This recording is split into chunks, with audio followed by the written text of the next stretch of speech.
So last name we need to talk about in the first round wide receivers.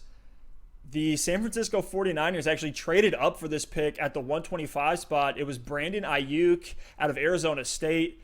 And what do you think about him, Alex? I see his skill set as kind of a good complement to Deebo Samuel. Yeah, I certainly think it's a good pick for the 49ers. They needed a wide receiver, and this offense, we know what they want to do. They want to run the ball and run the ball some more. We saw Raheem Mostert have a ton of success last season. Shanahan and his run scheme is one of the best in the league. So I certainly think that Aiyuk helps the 49ers, and they're trying to retool to make another run at a Super Bowl. We know that Emmanuel Sanders left to join the New Orleans Saints. He has 53 vacated targets from last season in his short time with the 49ers. So they needed someone to go alongside Deebo Samuel. I think he does complement Samuel well. It will be a bit of a 1-2 punch, but just knowing that this offense is such a low volume offense, and I don't think this is a situation like the Vikings. I think this is a situation where we know they're going to continue to be a run-first offense. And then when they do pass the ball, George Kittle is their number one target. And number two behind him is going to be Deebo Samuel, at least to start out the season. So knowing that Aiyuk is coming in as the third option in a low-volume passing game, I'm just not super excited about him from a redraft fantasy football perspective. I think he's a fine guy to stash in Dynasty. He's a talented player. He was a first-round pick, so we know the upside could be there, and maybe he ends up overtaking Deebo in this offense eventually. But San Francisco last season had the second fewest pass attempts per game. They threw the ball just 28 times, and when you're thinking about how to break those up, you know Kittle's going to get his targets. You know Deebo's going to continue to step into more targets as he develops in year two. Past there, splitting those targets up between Aiyuk and the other guys in that offense, whether it be Kendrick Bourne or if Dante Pettis ends up making the team or dumping it off to the running back, I just don't know that there's the volume to support Aiyuk from a fantasy perspective.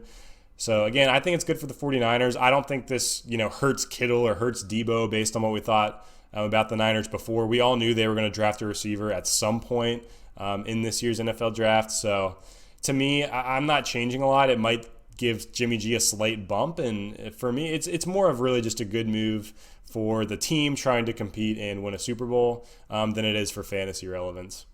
Yeah, another thing, too, with Aiyuk, and something that's a little bit different than all the other names that we're talking about here, is he had to undergo core muscle surgery this offseason, so he's coming in with some injury concerns. I think that's one of the reasons why we saw him fall. He was much higher on draft boards. I saw, towards the end of the college football season and slowly moved down when that news broke. But, yeah, I'm okay with any of the other names over him.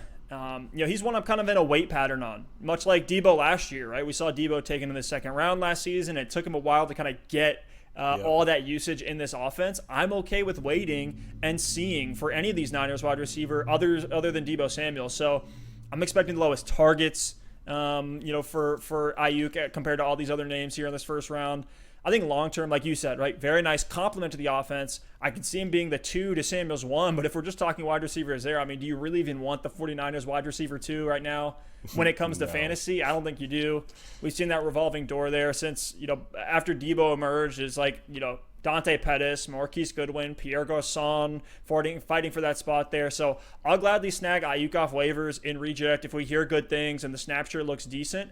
But just with what's coming out from the San Francisco beat reporters now, looks like there's one where they're going to make him compete for a big role, and they got some other trusted names, kind of more just stalwart or known commodities like Kendrick Bourne and Trent Taylor there too, that Aiyuk's inevitably going to have to compete with as kind of these role player guys in their pass attack. You brought up a good point. I don't mind snagging Aiyuk late in drafts. If you're in double-digit rounds and you're looking at guys, and there's some names that the upside isn't there, but it's like a Danny Amendola or a Cole Beasley or somebody like that, I don't mind snagging Aiyuk ahead of those guys as long as you have a player like that you can use to plug in for bye weeks and things like that. As kind of like a high floor type player, I don't mind taking the gamble on Aiyuk. Yeah, he could be nothing this season, but as we always see with these rookies, especially ones with first-round draft capital, there's always the potential for them to really blow up, especially as the season goes along. So I certainly don't mind the stash if you're able to do it, but I certainly would not draft him to be a player you're relying on.